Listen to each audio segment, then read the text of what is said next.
തെരഞ്ഞെടുപ്പ് ഉദ്യോഗസ്ഥർക്കുള്ള പരിശീലന സ്ലൈഡുകളെ അടിസ്ഥാനമാക്കിയുള്ള ഈ വിശകലനത്തിലേക്ക് നിങ്ങൾക്ക് സ്വാഗതം. നിങ്ങളുടെ പരിശീലന സ്ലൈഡുകളിലെ മൂന്നാം പോളിംഗ് ഓഫീസറുടെ എന്താ പറയുക പ്രധാന ചുമതലകൾ വേഗത്തിൽ മനസ്സിലാക്കാനുള്ള ഒരു മാർഗരേഖയാണിത്. കൃത്യമായി പറഞ്ഞു. ഈ വിവരങ്ങൾ നിങ്ങൾ കാണുന്ന സ്ലൈഡുകൾക്കൊപ്പം പശ്ചാത്തലത്തിൽ കേൾക്കാൻ തയ്യാറാക്കിയതാണ്. അപ്പോൾ യാതൊരുവിധ ഉപമകളും വളച്ചുകിട്ടലുമില്ലാതെ നമുക്ക് നേരിട്ട് സ്ലൈഡിലെ വിവരങ്ങളിലേക്ക് തന്നെ കടക്കാം, അല്ലേ? തീർച്ചയായും. വോട്ടർ വോട്ട് ചെയ്യാൻ പോകുന്നതിന് തൊട്ടുമുമ്പ് നടക്കേണ്ട കൃത്യമായ പരിശോധനകളാണ് നമ്മൾ ആദ്യം ചർച്ച ചെയ്യുന്നത്. അതായത് ഒരു വോട്ടർ നിങ്ങളുടെ മുന്നിലെത്തുമ്പോൾ ആദ്യം ചെയ്യേണ്ടത് ആ വിരലിൽ മഷിയുണ്ടോ എന്ന് നോക്കുകയാണ്. ഇടത് കൈവിരലിലെ മായ്ക്കാൻ കഴിയാത്ത മഷി, നമ്മൾ ഇൻഡെലിബിൾ ഇങ്ക് എന്ന് പറയില്ലേ, അത് തന്നെ അല്ലേ? അതെ, അതുതന്നെ. ആ മഷി കൃത്യമായി പതിഞ്ഞിട്ടുണ്ടെന്ന് മൂന്നാം പോളിംഗ് ഓഫീസർ ഉറപ്പാക്കണം. സ്ലൈഡിലെ ആ ആദ്യത്തെ ചിത്രത്തിൽ നിങ്ങൾക്കിത് വ്യക്തമായി കാണാം. അതിനുശേഷം ഉടനെ തന്നെ വോട്ടറിൽ നിന്നും വോട്ടർ സ്ലിപ്പ് വാങ്ങണം.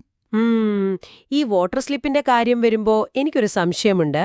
വോട്ടർമാരുടെ രജിസ്റ്ററിലെയും ഇലക്ടറൽ റോളിലെയും സീരിയൽ നമ്പറുകൾ ഈ സ്ലിപ്പിൽ കാണുമല്ലോ. സ്ലൈഡിലെ മറ്റൊരു ചിത്രത്തിൽ അത് കാണിക്കുന്നുണ്ട്. ഒപ്പം മുൻപുള്ള പോളിംഗ് ഓഫീസറുടെ ഒപ്പും കാണും. ശരിയാണ്, ആ വിവരങ്ങളെല്ലാം അതിലുണ്ടാകും. അപ്പോൾ മുൻപുള്ള ഉദ്യോഗസ്ഥർ വിവരങ്ങളെല്ലാം പരിശോധിച്ചതാണല്ലോ. പിന്നെന്തിനാണ് മൂന്നാം പോളിംഗ് ഓഫീസർ വീണ്ടും ഈ സ്ലിപ്പ് വാങ്ങിവെക്കുന്നത്? ഈ സ്ലിപ്പുകൾ വാങ്ങിവെക്കുന്നതിലൊരു ചെറിയ പിഴവ് സംഭവിച്ചാൽ അത് പോളിംഗ് അവസാനിക്കുമ്പോഴുള്ള കണക്കെടുപ്പിനെ എങ്ങനെ ബാധിക്കും? അവിടെയാണ് ഈ പ്രക്രിയയുടെ ഏറ്റവും കൗതുകകരമായ കാര്യം കിടക്കുന്നത്. എന്താ പറയാ, ഈ ചെറിയ രേഖാമൂലമുള്ള പരിശോധനകളാണ് തിരഞ്ഞെടുപ്പ് പ്രക്രിയയുടെ സുതാര്യത ഉറപ്പുവരുത്തുന്നത്. അങ്ങനെയാണല്ലേ? അപ്പോ വെറുതെ ഒരു കടലാസ് വാങ്ങുന്നതല്ല. ഒരിക്കലുമല്ല.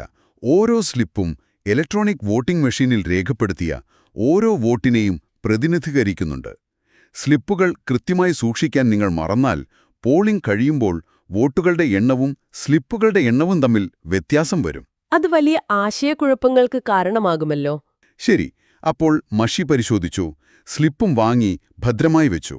ഇനിയിപ്പോൾ രേഖകൾ ശരിയാണെന്ന് ഉറപ്പാക്കിയ ശേഷം വോട്ടറെ യഥാർത്ഥത്തിൽ വോട്ട് ചെയ്യാൻ അനുവദിക്കുന്ന ആ നിർണായക ഘട്ടത്തിലേക്ക് നാം കടക്കുകയാണല്ലോ. അതെ, മൂന്നാം പോളിംഗ് ഓഫീസറാണ് കൺട്രോൾ യൂണിറ്റിന്റെ പൂർണ്ണ ചുമതല വഹിക്കുന്നത്.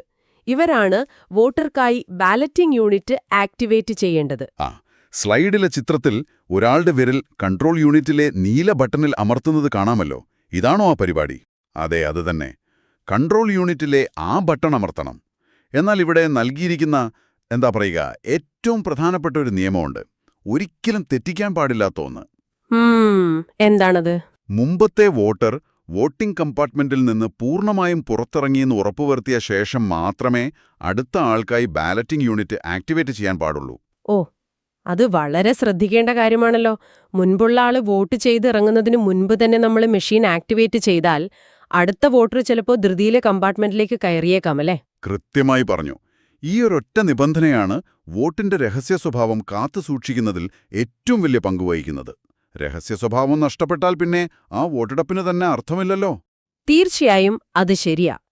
ചുരുക്കത്തിൽ പറഞ്ഞാൽ മഷി പരിശോധിക്കുക, സ്ലിപ്പ് വാങ്ങുക, കൺട്രോൾ യൂണിറ്റ് നിയന്ത്രിക്കുക, പിന്നെ വോട്ടിംഗ് കമ്പാർട്ട്മെന്റ് കാലിയാണെന്ന് ഉറപ്പാക്കിയ ശേഷം മാത്രം വോട്ടിംഗ് മെഷീൻ ആക്ടിവേറ്റ് ചെയ്യുക. ഇതൊക്കെയാണ് മൂന്നാം പോളിംഗ് ഓഫീസർ എന്ന നിലയിൽ നിങ്ങൾ ചെയ്യേണ്ട കൃത്യമായ ചുമതലകൾ. അതെ, കേൾക്കുമ്പോൾ വളരെ ലളിതമാണെന്ന് തോന്നിയേക്കാം. പക്ഷെ വലിയ ഉത്തരവാദിത്തമുള്ള കാര്യങ്ങളാണിവ. അതെ. അപ്പോൾ ഈ സ്ലൈഡുകളിലെ വിവരങ്ങൾക്കപ്പുറം നിങ്ങൾക്ക് ചിന്തിക്കാൻ ഒരു കാര്യം കൂടി വിട്ടുനൽകുന്നു. തുടർച്ചയായി മണിക്കൂറുകളോളം ഈ പ്രക്രിയകൾ യാന്ത്രികമായി ആവർത്തിക്കുമ്പോൾ മൂന്നാം പോളിംഗ് ഓഫീസറുടെ ശ്രദ്ധ ഒരു നിമിഷം മാറിയാൽ അത് വോട്ടിംഗ് മെഷീനിലെ യഥാർത്ഥ വോട്ടുകളുടെ എണ്ണത്തെയും സുരക്ഷയെയും എങ്ങനെ സാരമായി ബാധിച്ചേക്കാം എന്നൊന്ന് ആലോചിച്ചു നോക്കൂ. വളരെ പ്രസക്തമായൊരു ചോദ്യമാണത്. ഒരൊറ്റ അശ്രദ്ധ മതി എല്ലാം തെറ്റാൻ. അതെ. അതുകൊണ്ട് നിങ്ങളുടെ പരിശീലനത്തിൽ ഈ ജാഗ്രത എപ്പോഴും ഓർമ്മിക്കുക. സുതാര്യമായ ഒരു വോട്ടെടുപ്പ് പ്രക്രിയ ഉറപ്പാക്കാൻ നിങ്ങളുടെ ഈ ശ്രദ്ധയ്ക്ക് കഴിയട്ടെ. വീണ്ടും കാണാം.